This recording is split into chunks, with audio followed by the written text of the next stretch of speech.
Everybody loves to celebrate being the first until you find out what it really costs. When you're the first person of color in a professional workplace, you're walking into uncharted territory.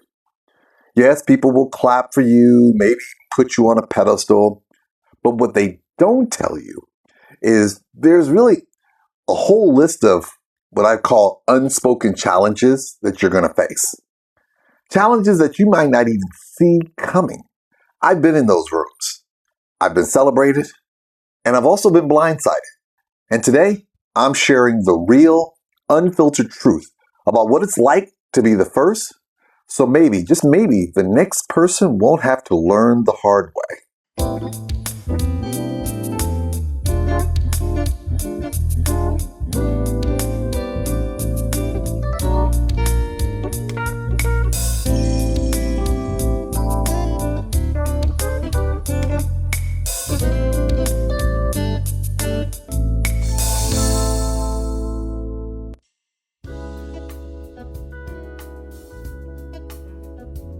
A lot of time what happens, society wants to spend a lot of energy celebrating the first, but what they rarely do is acknowledge a lot of the hidden hurdles that often these individuals find themselves having to face. You got to remember that there's a learning curve when you're entering into these spaces where individuals don't have cultural familiarity with persons who is a person of color or with somebody who looks like you. So where the person of color may find themselves going into these spaces and knowing how to navigate dealing with them, it's often not reciprocated. And you're probably saying, well, why is this important? Well, it's important to understand that this is just not about doing your job. It's about navigating perceptions. It's also about navigating biases and understanding that when you're going into these spaces, there are going to be people who have preconceived ideas about you. And you've got to figure out how to navigate those preconceptions while at the same time doing the job that you were hired on to do and being the first in that capacity.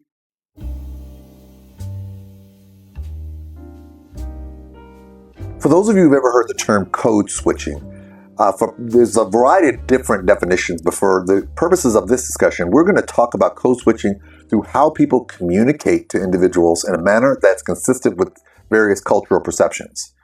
The problem with this is that if you're a person of color, you tend to code switch to engage the person in terms of the spaces that they're in. The problem that you run across is that a lot of times people may find themselves thinking that that's a true representation of your true cultural perspective.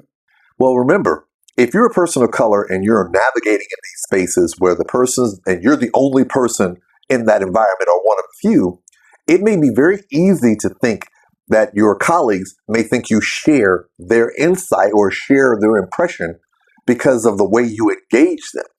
That's one of the dangers that runs across that persons of color may face when they're in spaces where they are communicating and engaging in such a manner where the persons that they're dealing with make the assumption that they share the same views and values and perspectives, not understanding the various nuances.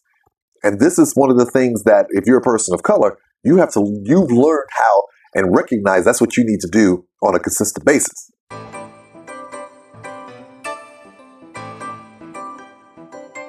A lot of people don't understand or appreciate the power and of what's called the race card in terms of how persons of color may be in places where they are reluctant to utilize something like that. It's interesting that we have now found ourselves in this position where there is those people out there who imply that anybody who uses race as a mechanism to defend themselves in a hostile or discriminatory work environment is using, quote unquote, the race card. It gives the implications or inference that the person is purely just taking advantage of the cultural sensitivities that people may have to their cultures, as opposed to them actually utilizing the law to protect themselves from a particular environment.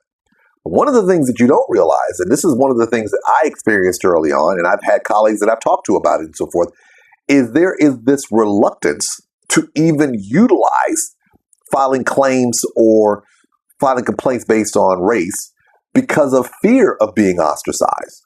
I have found a number of colleagues in those spaces that have found themselves a little leery or even somewhat reluctant about utilizing those tools that are ultimately designed to protect them for fear of being perceived as someone who is merely, quote unquote, crying wolf, even when they were in specific situations where the use of these tools were absolutely necessary to protect their well-being.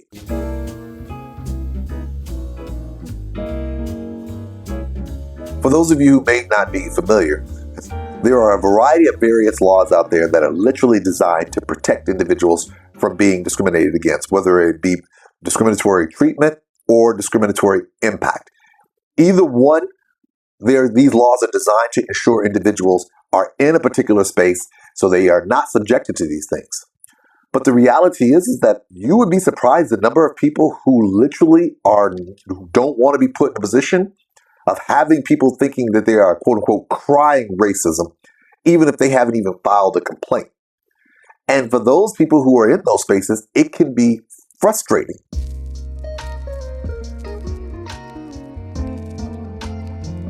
We often don't think about the fact that there is a certain loneliness that comes when you're by yourself. Now, I'm not saying everyone feels this way, but the reality is that when you're in a space where you may be there for the first time or the only one or one of few, you might feel like an island unto yourself. You don't necessarily have a roadmap or mentors to help you navigate those spaces. Why is that crucial? Well, it's crucial because if you don't have anybody to navigate those spaces, especially early in your career, you're basically doing trial and error on your own. Now, that's not to say that you can't find people outside of your space who can give you guidance and give you some assistance and so forth.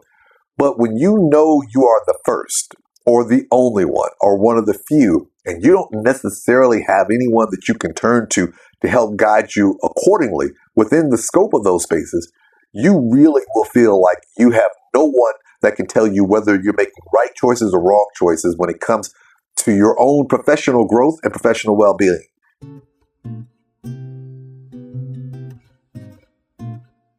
It is important to remember that almost anybody who's a person of color who finds themselves being the first in any situation recognizes that conflict. They recognize that it's an honor to be there, but they also recognize that it's a challenge. I need you to remember and understand this, that when you find someone who is uniquely by themselves, you have to keep these conversations going and recognize that when they're the first or the only, they shouldn't have to feel like they are navigating these things on their own. And it's also equally important to remember that even though we like to encourage each other to believe that we are a unilateral community unto ourselves, when people come in from different cultures and so forth, they have different community experiences that maybe the masses who don't look like them may not have experienced. And for those of you who've gone through something like this, please give me your comments, share your views.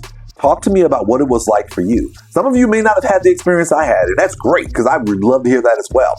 But if you have been in a situation where you were the first, if you were the only, or where you were one of the few in a professional environment, please take the time, share with me in your comments below, send me a message and let me know. And if I said something that was really off base that you were like, well, I need you to explain that a little bit more so that people don't get confused, by all means, share with me your words, because guess what? In order for us to move collectively forward, we have to not treat everyone as if their experiences are cookie cutter and that we all should have the same expectations when going into the professional workspace, that it should all be the same.